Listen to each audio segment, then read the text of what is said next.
Hello दोस्तों, नमस्ते, प्रणाम। तो आप सब कैसे हैं? आशा करत हैं कि रउआ लोग ठीके होई हैं।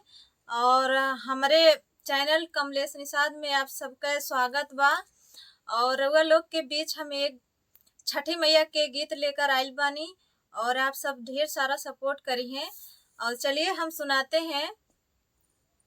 छठी माई के पूजब चरणवा हो, हमका दिहली ललनवा। छठी माई के पूजब चरणवा हो, छठी माई दिहली ललनवा। सास ताना सहली ससुर ताना सहली, सास ताना सहली ससुर ताना सहली। भर गईले हमरो आचरवा हो, छठी माई दिहली ललनवा।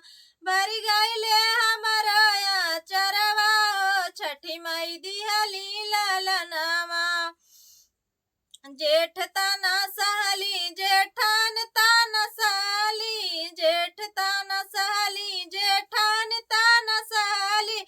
जल गईले कुल के दियनवा हो, छठी माई दिहली ललनवा।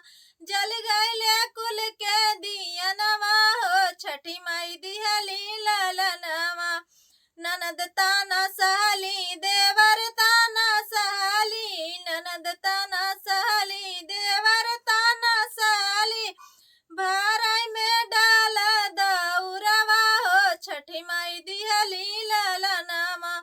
भराई में डाल दौरवा हो, छठी माई दिहली ललनवा। छठी माई के पूजबै चरणवा हो, हमका दिहली ललनवा। छठी माई के पूजबै चरणवा हो, छठी माई दिहली ललनवा।